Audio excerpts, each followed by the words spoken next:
नमस्कार और the deep dive के इस विशेष सत्र में आपका स्वागत है। आज हम एक ऐसे विषय पर गहराई से उतर रहे हैं जो जीवन में शांति और स्पष्टता लाने की कुंजी हो सकता है। आप इसे एक तरह की आध्यात्मिक वर्षा समझ सकते हैं, हाँ, जो ज्ञान और सुकून की फुहारें लेकर आती है। बिल्कुल। एक भीतरी शांति की तलाश तो हम सबको रहती है। और हमारी आज की ये गहन चर्चा आधारित है भगवत गीता के एक बेहद शक्तिशाली श्लोक पर। और इस गूढ़ ज्ञान को, इसके विश्लेषण को हम तक पहुंचाने का आधार है श्री कप्तान श्याम बहादुर चौहान जी का संकलन और लेखन।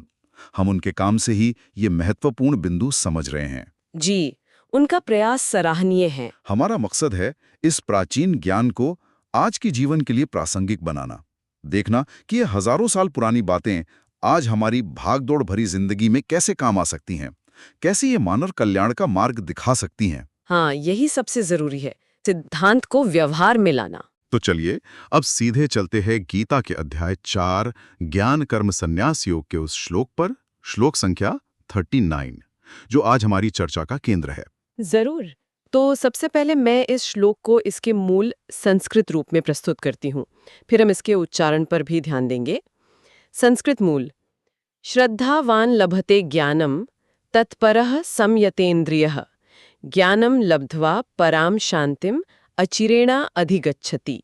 439 IAST ट्रांसलिटरेशन: श्रद्धावान लभते ज्ञानम तत्परः संयतेन्द्रियः ज्ञानम लब्ध्वा पराम शांतिम अचिरेणा अधिगच्छति। 439 हिंदी उच्चारण मार्गदर्शन: श्रद्धावान लभते ज्ञानम तत्परः संयतेन्द्रियः ज्ञानम लब्ध्वा पराम शांतिम अचिरेणा अधिगच्छति। वाह, सुनने में ही इतनी स्थिरता और एक गहराई महसूस होती है। बिल्कुल। तो चलिए अब इसके शब्दों के अर्थ को समझते हैं, एक एक करके। बिल्कुल, हर शब्द महत्वपूर्ण है। पहला शब्द है श्रद्धावान। श्रद्धावान मतलब विश्वास करने वाला। हाँ, पर यह सिर्फ अंधविश्वास नहीं है। यहाँ श्रद्धा का अर्थ है दिव्य ज्ञान के प्रति या अपने लक्ष्य के प्रति एक सच्ची लगन, एक गहरी आस्था। ये एक सक्रिय भरोसा है जो शायद अनुभव या समझ पर टिका हो। मतलब सिर्फ मान लेना नहीं, बल्कि उसके महत्व को जानना। अच्छा, मतलब एक गहरी लगन और यकीन। ठीक है, अगला? लभते, इसका सीधा सा अर्थ है प्राप्त करता है। ये उस प्रयास का, उस लगन का स्वाभाविक फल है। प्राप्त करता है, ओके। और ज्ञानम, ये तो बहुत महत्वपूर्ण शब्द है। जी हाँ, ज्ञानम। यहाँ इसका गहरा अर्थ है आत्म तत्व का सच्चा बोध। ये समझ कि मैं केवल ये शरीर नहीं बल्कि आत्मा हूँ। और अगर व्यावहारिक स्तर पर देखें तो ये उस विषय या लक्ष्य की स्पष्ट समझ है जिसे हम पाना चाहते हैं। आत्मबोध या लक्ष्य की स्पष्टता। ठीक है, फिर है तत्परः।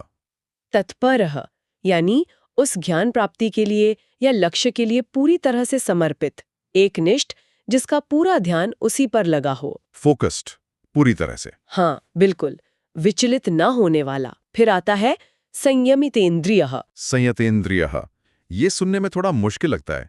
इंद्रियों का संयम। सही पकड़ा। जिसका मन और सभी इंद्रियों पर पूर्ण नियंत्रण हो। सिर्फ बाहरी की इंद्रियां नहीं, आंख, कान वगैरह, बल्कि मन भी। मतलब बाहरी आकर्षण या अंदर की इच्छाएं उसे अपने रास्ते से भटका ना पाएं। एक तरह का सेल्फ कंट्रोल।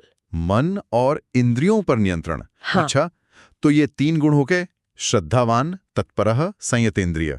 इनसे ज्ञान मिलता है। और फिर श्लोक आगे कहता है लब्ध्वा, यानी ज्ञान प्राप्त करने के बाद, ज्ञान मिलने पर। हाँ, पराम यानी सर्वोच्च, जिससे बढ़कर कुछ और नहीं। सर्वोच्च। और क्या मिलता है? सर्वोच्च। शांतिम। शांतिम, शांति। ये वो अवस्था है जहां मन की सारी उथल-पुथल, सारी विकृतियां, चिंता, डर सब खत्म हो जाते हैं। एक गहरी स्थिरता। मन के विकारों से मुक्ति।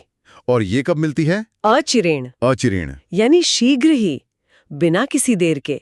जैसे ही ज्ञान का उदय होता है, शांति अपने आप आ जाती है। तुरंत। और आखिरी शब्द? अधिगच्छति। अधिगच्छति मतलब सहज रूप से प्राप्त कर लेता है। उसे शांति के लिए अलग से प्रयास नहीं करना पड़ता। वो ज्ञान का स्वाभाविक परिणाम है। अच्छा, तो पूरा मतलब हुआ कि जो व्यक्ति श्रद्धा रखता है, लक्ष्य के प्रति समर्पित है और अपनी इंद्रियों और मन को वश में रखता है, वो ज्ञान प्राप्त करता है, और ज्ञान मिलते ही उसे शीघ्र ही परम शांति अपने आप मिल जाती है। बिल्कुल सही, आपने एकदम सटीक भाव पकड़ लिया। तो ये तो एक तरह का सूत्र बन गया, एक फॉर्मूला। श्रद्धा प्लस तत्परता प्लस इंद्रिय संयम, इनसे मिलता है ज्ञान, और ज्ञान से मिलती है परम शांति। हाँ, ये एक आध्यात्मिक गणित जैसा है। श्रद्धा, एकाग्रता, इंद्रिय निग्रह, ज्ञान, परम शांति, ये सीधा रास्ता है। लेकिन क्या ये सिर्फ आध्यात्मिक ज्ञान या मोक्ष के लिए ही है, या इसका कोई और मतलब भी है? यही तो इसके खूबसूरती है। इसे हम 3 स्तरों पर देख सकते हैं। पहला तो सरल अनुवाद हमने समझ लिया। दूसरा दार्शनिक भावार्थ, यही है कि ये आत्म साक्षात्कार के 3 सोपान हैं: श्रद्धा, एकाग्रता, संयम, जो ज्ञान और अंततः परम शांति तक ले जाते हैं। लेकिन तीसरा स्तर, जो शायद हम सबके लिए ज्यादा प्रासंगिक है, वो है इसका व्यावहारिक भावार्थ। व्यावहारिक भावार्थ वो क्या है? वो ये कि जीवन में किसी भी लक्ष्य को पाने के लिए, चाहे वो सांसारिक हो या आध्यात्मिक, यही 3 गुण, विश्वास और लगन, श्रद्धा, समर्पण और फोकस, तत्परता, और अनुशासन और नियंत्रण, संयम, अनिवार्य है। सफलता, जिसे यहाँ ज्ञान कहा गया है, और उससे मिलने वाली सच्ची संतुष्टि यानी शांति, इन्हीं 3 स्तंभों पर टिकी है। अरे वाह! मतलब ये सिर्फ पूजा पाठ या ध्यान की बात नहीं, ये तो स्टूडेंट्स के लिए, प्रोफेशनल्स के लिए, कलाकारों के लिए, सबके लिए लागू होता है। बिल्कुल। किसी भी क्षेत्र में महारत हासिल करनी हो या बस अपना काम अच्छे से करके संतुष्टि पानी हो, ये सिद्धांत काम करता है। ये बहुत दिलचस्प है। अच्छा, इस श्लोक का कोई खास ऐतिहासिक संदर्भ भी है? मतलब ये कब और क्यों कहा गया? हाँ, और वो संदर्भ इसे और भी ज्यादा शक्तिशाली बना देता है। ये उपदेश भगवान कृष्ण ने अर्जुन को दिया था। कहाँ? कुरुक्षेत्र के युद्ध के मैदान में। ठीक युद्ध शुरू होने से पहले। युद्ध भूमि में, उस माहौल में। जी हाँ, अर्जुन उस वक्त गहरे भ्रम, शोक और मोह में डूबे थे। अपने ही रिश्तेदारों के खिलाफ लड़ने की बात से उनका मन बिल्कुल अशांत था। उनकी इंद्रियां शिथिल हो रही थीं। वो अपना गांडीव धनुष रखकर बैठ गए थे। कह रहे थे कि मैं नहीं लड़ूंगा। वो अपने क्षत्रिय धर्म, अपने कर्तव्य से भागना चाह रहे थे। मतलब एक तरह का तीव्र मानसिक और भावनात्मक संकट था। बिल्कुल, एक्सट्रीम मेंटल एगनी। और ठीक उसी वक्त कृष्ण उन्हें इस चरम अशांति से परम शांति तक पहुंचने का ये मार्ग बता रहे हैं। श्रद्धा, तत्परता और संयम के जरिए ज्ञान और फिर शांति। तो क्या हम ये कह सकते हैं कि आज की जो हमारी जिंदगी है, वो भी एक तरह का कुरुक्षेत्र ही है? कह सकते हैं, बिल्कुल कह सकते हैं। करियर का दबाव, रिश्तों की उलझनें, हर तरफ से आती सूचनाओं का अंबार, भविष्य की चिंता, हम सब भी तो कहीं ना कहीं अर्जुन की तरह ही रोज एक कश्मकश से गुजरते हैं। सही कहा आपने। आज का इंसान भी एक अलग तरह के मानसिक कुरुक्षेत्र में ही खड़ा है। हमें लगातार चुनाव करने पड़ते हैं। ध्यान भटकाने वाली इतनी सारी चीजें हैं, सोशल मीडिया, OTT, खबरें, सफलता का दबाव अलग। ऐसे में मन का अशांत होना तो स्वाभाविक है। तो ये श्लोक आज के इस मानसिक कुरुक्षेत्र से निकलने का नक्शा देता है। हाँ, एक तरह से ये हमें दिशा दिखाता है। ये बताता है कि बाहरी परिस्थितियों को कोसने या उनसे भागने के बजाय अपने अंदर झांकना जरूरी है। अगर हम अपने भीतर श्रद्धा यानी सही लक्ष्य में विश्वास, तत्परता, उसे पाने का जुनून और संयम, भटकाओं से बचाव विकसित कर लें, तो बाहरी उथल-पुथल के बीच भी हम ज्ञान, स्पष्टता और शांति पा सकते हैं। बहुत गहरा संदेश है। अच्छा, अलग अलग महान विचारकों ने, आचार्यों ने भी तो इस पर अपनी राय दी होगी। उन्होंने इसे कैसे देखा? हाँ, बिल्कुल। कई बड़े चिंतकों ने इसकी व्याख्या की है, और सबके दृष्टिकोण में थोड़ी भिन्नता होते हुए भी मूल सार वही है। जैसे आदि शंकराचार्य जी इसे अद्वैत वेदांत के नजरिए से देखते हैं।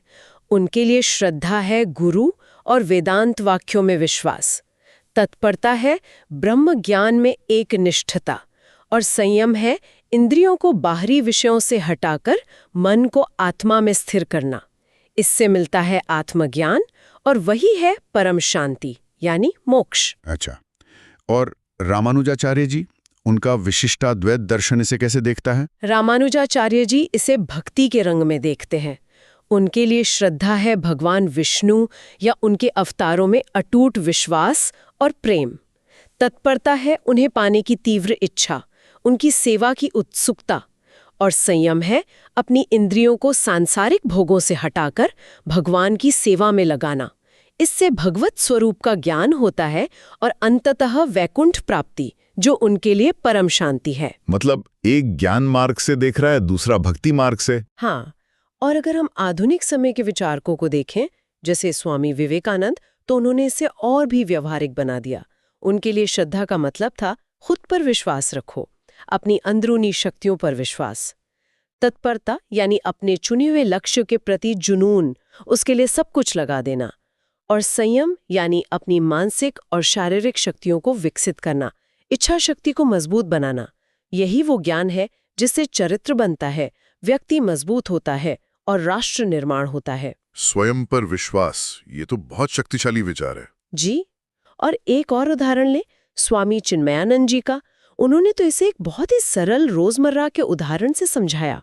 उन्होंने कहा कि श्रद्धा आपकी गाड़ी का ईंधन है, फ्यूल है, तत्परता है एक्सेलरेटर, और संयम है ब्रेक। अरे वाह, ये तो कमाल का एनालॉजी है ना? वो वाह। कहते थे जैसे बिना ईंधन गाड़ी चलेगी नहीं, बिना एक्सेलरेटर आगे बढ़ेगी नहीं, और बिना ब्रेक नियंत्रण में नहीं रहेगी और दुर्घटना हो सकती है, वैसे ही जीवन की गाड़ी को ज्ञान और परम शांति की मंजिल तक सुरक्षित पहुंचाने के लिए इन तीनों श्रद्धा, तत्परता, संयम का सही संतुलन जरूरी है।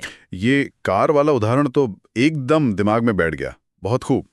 तो ये तो हुई दर्शन और विचारों की बात, पर एक सवाल मन में आता है, क्या आज का विज्ञान, मॉडर्न साइंस, इन हजारों साल पुरानी बातों को किसी तरह से मान्यता देता है, या ये सिर्फ आस्था की बातें हैं? ये बहुत अच्छा सवाल है, और आपको शायद ये जानकर हैरानी और खुशी भी होगी कि हाँ, आधुनिक विज्ञान, खास तौर पर न्यूरोसाइंस और मनोविज्ञान, काफी हद तक इन सिद्धांतों की पुष्टि करते हैं।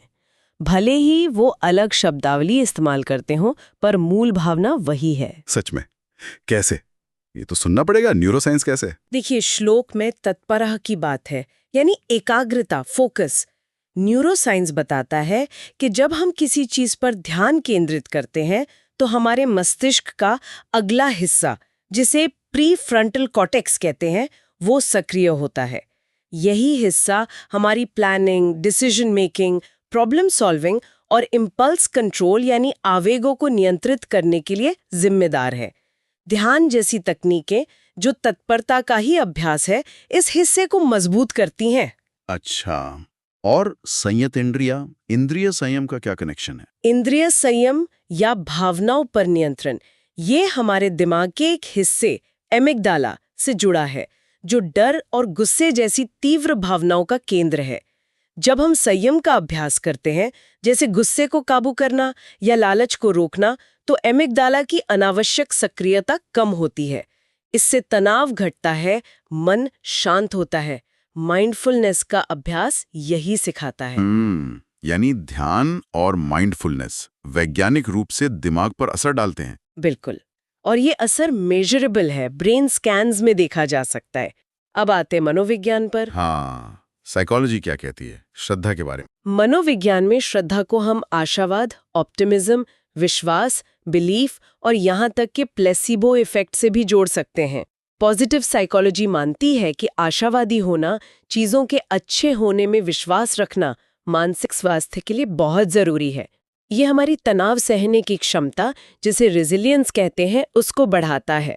जब हमें किसी लक्ष्य में या किसी प्रक्रिया में श्रद्धा होती है, तो हम ज्यादा मेहनत करते हैं और मुश्किलों से हार नहीं मानते। सही बात है, विश्वास से ताकत मिलती है।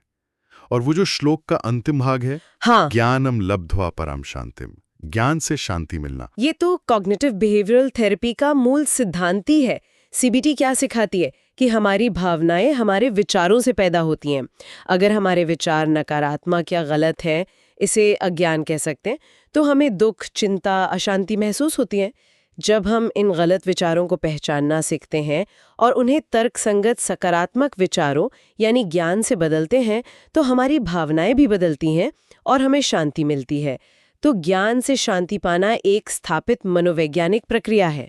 अरे हाँ, ये तो बिल्कुल वही बात हुई, कॉग्निटिव रीस्ट्रक्चरिंग। एग्जैक्टली। और देखिए, बात सिर्फ दिमाग और मन तक ही सीमित नहीं है, इसका असर शरीर पर भी पड़ता है। शरीर पर कैसे? जब हम लगातार तनाव, चिंता या गुस्से में रहते हैं, यानी असंयमित होते हैं, तो हमारे शरीर में स्ट्रेस हार्मोन्स जैसे कॉर्टिसोल का स्तर बढ़ जाता है।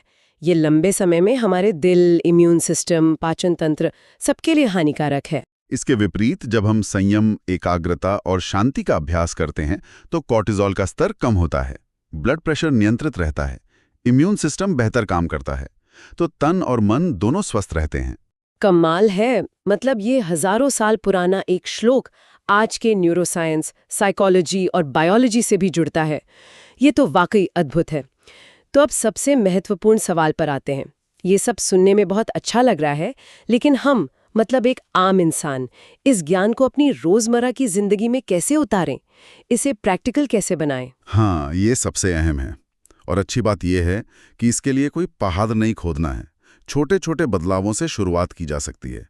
कई व्यावहारिक तरीके हैं। जैसे कि कुछ उदाहरण दे सकती हैं? जरूर। सबसे पहले व्यक्तिगत विकास के स्तर पर देखें। रोज बस 5-10 मिनट ध्यान या माइंडफुलनेस के लिए निकालें। कहीं शांत बैठ जाएं, अपनी सांस पर ध्यान लगाएं। ये तत्परता है। जब मन इधर उधर भागे, जो कि भागेगा ही, तो बिना झुंझलाए प्यार से उसे वापस अपनी सांस पर ले आए। ये संयम है। और ये विश्वास रखें कि इस छोटे से अभ्यास से भी फायदा होगा। ये श्रद्धा है। देखिए, तीनों गुण आ गए। हाँ, ये तो किया जा सकता है 5-10 मिनट। बिल्कुल। इसके अलावा अपने विचारों पर ध्यान देना शुरू करें, खासकर नकारात्मक विचारों पर। जब कोई बुरा विचार आए तो रुककर खुद से पूछें, क्या ये सच है? क्या इसका कोई और पहलू भी है? क्या मैं बेवजह चिंता कर रही हूं?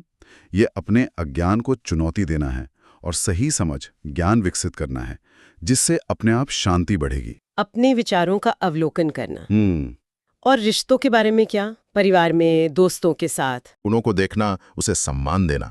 फिर चाहिए तत्परता, मतलब रिश्ते को समय देना, एफर्ट डालना, बात करना, सुनना, समझना, रिश्ते को प्राथमिकता देना। और सबसे मुश्किल पर सबसे जरूरी है संयम। जब मतभेद हो, बहस हो, गुस्सा आए, तो तुरंत रिएक्ट करने के बजाय रुकना, अपनी जुबान पर, अपने गुस्से पर काबू रखना, शांत होकर बात करने की कोशिश करना। हाँ, ये संयम वाला हिस्सा रिश्तों में अक्सर मुश्किल हो जाता है। मुश्किल होता है, लेकिन नामुमकिन नहीं। और अगर हम ये कर पाएं, श्रद्धा, तत्परता और संयम, तो रिश्ते में जो समझ, ज्ञान विकसित होगी, उससे यकीनन शांति और गहराई आएगी। लड़ाई झगड़े कम होंगे, प्यार और विश्वास बढ़ेगा।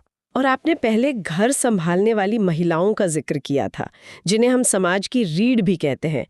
उनके लिए ये सिद्धांत कैसे उपयोगी हो सकता है, ये जानना खासतौर पर महत्वपूर्ण है। हाँ, बिल्कुल। देखिए, गृहिणी का काम बहुआयामी होता है और अक्सर उसे वो पहचान या सराहना नहीं मिलती जिसकी वो हकदार है। यहाँ ये श्लोक बहुत मददगार हो सकता है। सबसे पहले श्रद्धा, अपने काम के महत्व को समझना, ये मानना कि परिवार की देखभाल, घर का प्रबंधन, बच्चों की परवरिश, ये सिर्फ काम नहीं बल्कि एक बहुत बड़ा योगदान है, एक तपस्या है। इस भूमिका पर गर्व करना। फिर तत्परता, उस काम को पूरी लगन, प्यार, कुशलता और समर्पण से करना। घर को सुव्यवस्थित रखना, सबके स्वास्थ्य और जरूरतों का ध्यान रखना, एक सकारात्मक माहौल बनाना, ये सब तत्परता के अंग हैं। और अंत में संयम, रोजमर्रा की एक रास्ता, थकान, कभी कभी होने वाली आलोचना या अनदेखी, इन सबको धैर्य और शांति से सहना, अपनी भावनाओं पर नियंत्रण रखना, बेवजह की चिंता या चिड़चिड़ेपन से बचना। तो इस तरह वो अपने काम में भी एक गहरा अर्थ और संतुष्टि पा सकती हैं। बिल्कुल। जब वो अपने काम को इस नजरिए से देखेंगी तो उन्हें बाहरी सराहना की उतनी जरूरत महसूस नहीं होगी। उन्हें अपने भीतर ही एक शांति, एक आत्मसंतुष्टि, ज्ञान का अनुभव होगा। वो समझेंगी कि वो परिवार की धुरी हैं और ये समझ उन्हें मजबूती देगी। ये बहुत ही ज़रूरी बात कही आपने। और जो महिलाएं घर और बाहर दोनों जगह काम कर रही हैं, उनके लिए तो ये संतुलन बनाना और भी चुनौतीपूर्ण होता होगा। उनके लिए तो ये श्लोक एक तरह से सर्वाइवल गाइड बन सकता है। उनके जीवन में दोहरी भूमिकाएं हैं, दोहरा दबाव है। उनके लिए श्रद्धा का मतलब है अपनी दोनों भूमिकाओं के महत्व को स्वीकारना और उनमें विश्वास रखना, ये मानना कि वो दोनों को निभाने में सक्षम है। तत्परता का मतलब है दोनों जगह अपना सर्वश्रेष्ठ देने का प्रयास करना, समय का सही प्रबंधन करना, अपनी जिम्मेदारियों को पूरी निष्ठा से निभाना। और संयम यहाँ बहुत महत्वपूर्ण है। काम के तनाव को घर पर हावी न होने देना और घर की चिंताओं को काम पर असर न डालने देना। अपनी भावनाओं को संतुलित रखना, थकान और तनाव को मैनेज करना सीखना। ये ज्ञान उन्हें संतुलन, शांति बनाए रखने में मदद करेगा ताकि वो बर्नआउट से बच सकें और दोनों भूमिकाओं का आनंद ले सकें। यानी ये सिद्धांत महिलाओं को सशक्त बनाने में भी मदद कर सकता है। निश्चित रूप से ये उन्हें आंतरिक शक्ति और स्थिरता देता है। अच्छा, अब युवाओं की बात करते हैं। स्टूडेंट्स या जो करियर शुरू कर रहे हैं, उनके लिए ये कैसे काम आ सकता है? युवाओं के लिए तो ये सफलता का सीधा सीधा मंत्र है। आज के युवा बहुत प्रतिभाशाली हैं, पर भटकाव भी बहुत हैं। श्रद्धा, अपने लक्ष्य में विश्वास रखना, चाहे वो कोई परीक्षा पास करनी हो, कोई नई स्किल सीखनी हो या अपना करियर बनाना हो। ये मानना कि हाँ, मैं ये कर सकता हूँ, कर सकती हूँ। तत्परता, उसके लिए नियमित रूप से मेहनत करना, पढ़ाई करना, अभ्यास करना, सीखना, टालम-टोल ना करना। संयम, और ये शायद आज सबसे जरूरी है। भटकावों से बचना, सोशल मीडिया का अत्यधिक उपयोग, दोस्तों के साथ बेवजह घूमना या दूसरी गैर जरूरी चीजों में समय बर्बाद करने से खुद को रोकना, अपने फोकस को बनाए रखना। हाँ, ये संयम वाला पॉइंट आज के युवाओं के लिए बहुत रेलेवेंट है। बिल्कुल। अगर वो इन तीनों को साध लें तो उन्हें ना सिर्फ अपने लक्ष्य में सफलता ज्ञान मिलेगी, बल्कि उससे गहरा आत्मविश्वास और आंतरिक शांति भी मिलेगी। उनका चरित्र निर्माण होगा। बहुत बढ़िया। अच्छा, मान लीजिए हमें ये बात बच्चों को समझानी हो तो कैसे समझाएं? ये भारी भरकम शब्द शायद उन्हें समझ ना आए। बच्चों को कहानियों से सिखाना सबसे अच्छा तरीका है। आप एक सरल सी कहानी बना सकते हैं। जैसे एक कहानी सुनाएं कि एक लड़की थी रिया। उसे दौड़ना बहुत पसंद था और वो स्कूल की रेस जीतना चाहती थी। उसने ठान लिया कि वो जीतेगी। ये श्रद्धा हो गई। वो रोज सुबह उठकर दौड़ने का अभ्यास करती, चाहे उसका मन करे या ना करे। ये तत्परता। जब वो दौड़ती तो उसका ध्यान सिर्फ अपनी दौड़ पर रहता। वो ये नहीं सोचती कि दोस्त क्या कर रहे हैं या टीवी पर क्या आ रहा है। ये संयम। धीरे धीरे वो तेज दौड़ने लगी। उसे सही तकनीक समझ आ गई, ये ज्ञान मिला। और जब रेस का दिन आया तो वो जीत गई। उसे कितनी खुशी और शांति मिली। इस तरह की कहानियों से बच्चे इन गुणों का मतलब आसानी से समझ जाते हैं। वाह, ये तो बहुत ही प्यारा और असरदार तरीका है। कहानी से बच्चे जल्दी सीखते हैं। अब एक आखिरी सवाल, अगर समाज में ज्यादा से ज्यादा लोग इस रास्ते पर चलने की कोशिश करें, श्रद्धा, तत्परता, संयम, तो इसका हमारे समाज पर, दुनिया पर क्या असर पड़ सकता है? असर बहुत गहरा और सकारात्मक होगा। आप कल्पना कीजिए, अगर लोग अपने लक्ष्य के प्रति ज्यादा श्रद्धालु और समर्पित हों और साथ ही अपने आवेगों पर ज्यादा नियंत्रण रखें, तो सबसे पहले तो व्यक्तिगत स्तर पर अपराध, हिंसा, गुस्सा, लालच, ये सब कम होंगे, क्योंकि ये सब असंयमित और अशांत मन की ही उपज हैं। हाँ, ये तो है। जब व्यक्ति अंदर से शांत और संतुष्ट होगा तो वो अपने परिवार में भी शांति लाएगा। घरों में कलह कम होगी, आपसी समझ बढ़ेगी। जब परिवार शांत और स्थिर होंगे तो समाज में अपने आप सहयोग, सद्भाव और नैतिकता का स्तर बढ़ेगा। लोग एक दूसरे के प्रति ज्यादा जिम्मेदार बनेंगे। भ्रष्टाचार कम होगा क्योंकि लालच पर संयम होगा। विवाद कम होंगे क्योंकि गुस्से पर संयम होगा। समाज ज्यादा स्थिर और प्रगतिशील बनेगा। मतलब व्यक्तिगत शांति से शुरुआत होकर ये सामूहिक शांति तक जा सकती है। बिल्कुल, व्यक्तिगत शांति ही विश्व शांति का आधार है। जब तक व्यक्ति अंदर से नहीं बदलेगा, समाज या दुनिया कैसे बदलेगी? ये श्लोक उसी भीतरी बदलाव की कुंजी देता है। तो आज के इस गहरी और अद्भुत चर्चा से हमने भगवद गीता के महज एक श्लोक से जीवन में सफलता, ज्ञान और परम शांति पाने का एक स्पष्ट, शक्तिशाली और व्यावहारिक सूत्र समझा है। वो सूत्र है श्रद्धा यानी विश्वास और सच्ची लगन, प्लस तत्परता यानी समर्पण और पूरी एकाग्रता, प्लस इंद्रिय संयम यानी अनुशासन और मन पर नियंत्रण। इनसे मिलता है ज्ञान यानी स्पष्ट समझ, क्षमता, आत्मबोध, और ज्ञान से मिलती है परम शांति यानी गहरी आंतरिक स्थिरता, संतुष्टि और आनंद। बिल्कुल।